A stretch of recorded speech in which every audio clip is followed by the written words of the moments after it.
বাঘের আতঙ্ক কিছুতেই কাটতে চাইছে না জঙ্গলমহলে। বাঘের আতঙ্ক যেন কাটতেই চাইছে না। 12 মাইলের জঙ্গলে ফের দেখা মিলল বাঘের।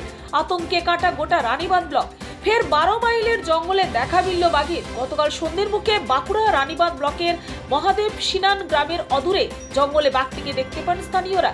এরপরেই এলাকায় আতঙ্ক ছড়িয়ে পড়ে। আতঙ্কে আজ সকাল থেকে আর জঙ্গলমুখী হননি স্থানীয় মহাদেব সিনান গ্রামের মানুষ। বাঘের আতঙ্ক যেন পিছু ছাড়ছে না বাঁকুড়ার জঙ্গল মহলের বাসিন্দাদের।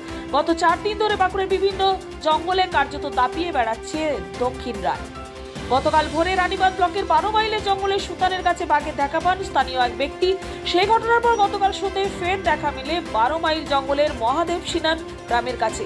প্রত্যক্ষদর্শীদের দাবি, গ্রামের অদূরে একটি সবজির জমিতে কাজ করার সময় আচমকাই জঙ্গলের দিক থেকে বাঘের ডাক শুনে সেদিকে নজর ঘোরাতেই বাঘটিকে দেখতে পান স্থানীয় এক মহিলা গ্রামে ফিরে ঘটনার কথা জানতেই লাঠি সোঁটা নিয়ে জঙ্গলের দিকে ছুটে যান স্থানীয়রা, কিন্তু ততক্ষণে জঙ্গলে গা ঢাকা দিয়েছে বাঘ।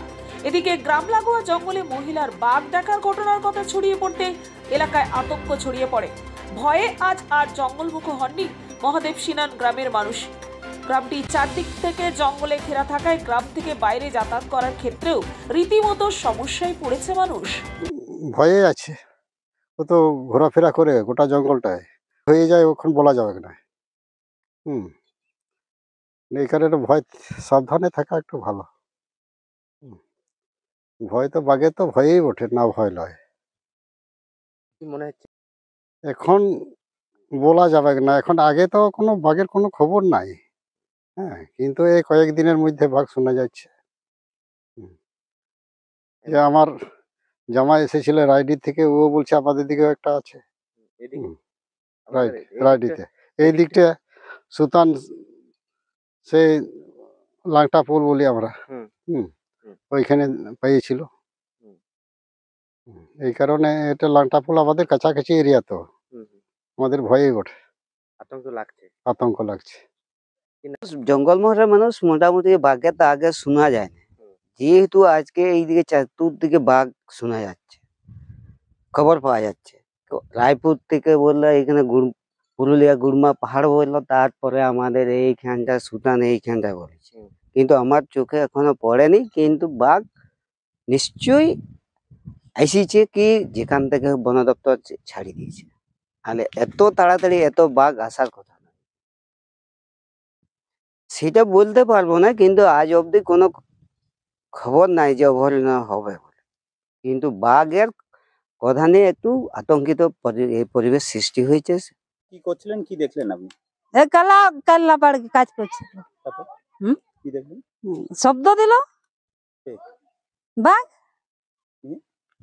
আমরা ছুটে পালাইলাম। কেন? ভয়ে। বাঘ দেখেছেন আপনি নিজের চোখে? হ্যাঁ, দেখেছিল। বাঘই সেটা? হ্যাঁ। কি করে বুঝলেন? কি করে দেখলো একটুকু বাঘ বটে। কি করছিল সেটা? ওইখানে দাঁড়ান ছিল। তারপর আপনি কি করলেন? হ্যাঁ, তারপর কি করলেন?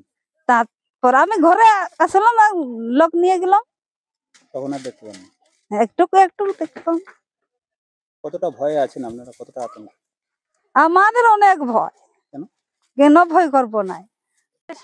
আমাদের গাছপালা থেকে সবকিছু হয়। আমাদের গাছপালা থেকে আমরা কাঠ পোড়াই, এবার পাতা টিপাই, পাত তুলতে যাই। আমরা এই জঙ্গলে আমার ওই বাগাল টাগাল হয়, আমরা কি করে বাগাল করব? ওই যে ভয় পাইছে বাঘের জন্যে। হ্যাঁ, দেখতে তো পাইছে, আমরাই দেখতে পাই না, কিন্তু বলছে আমাদের গায়ের লোক তো দেখতে পাইছে। হ্যাঁ, এখন তো বানতে হচ্ছে, এখন তো ভয়ের জন্য আমরা ছাড়তে পারছি না, বাগাল করতেও পারছি না। কতটা ভয় লাগছে? হ্যাঁ, অনেক ভয় লাগছে, কিন্তু এখন কি হবে কি না আমরা কি করে জানবো? জেনেছি বলতে বাঘটা ঠিকই, বাঘের যে বলছে কথাটা যেটা উঠেছে সেটা কিন্তু অবশ্যই মানে সেটা ঠিকই শুনেছি, কিন্তু বাঘ কি না সেটা আমরা এখনো পর্যন্ত দেখতে পাইনি। আর পায়ের ছাপ কি করে বলবো? পায়ের ছাপ তো জমির মধ্যে এলে পায়ের ছাপ বুঝতে পারবো, কিন্তু জঙ্গলে জঙ্গলে ঘুরলে তো আর পায়ের ছাপ তো বোঝা যাবে না। এরপর ধরুন এগুলো পুরোপুরি পাথরেরই পুরো এলাকা, তা পাথরের জায়গায় তো আর বাঘের ছাপ তো দেখতে পাবো না, কিন্তু সন্দেহমূলক আছে যে বাঘ হতেও পারে, না হওয়ার কিছুই নয়। গতকাল কি দেখেছিলেন ওই মহিলা? মনে হচ্ছে তো বাঘেই বলছে। আমরা তখন ছিলাম না, পুরুষ মানুষ কেউ ছিলাম না তখন, আমরা এই বাইরে গেছিলাম সবাই। তো বলছে যে বাঘেই নাকি। বাঁকুড়া থেকে পাপিয়া বারুই রিপোর্ট, নূতন ভোর।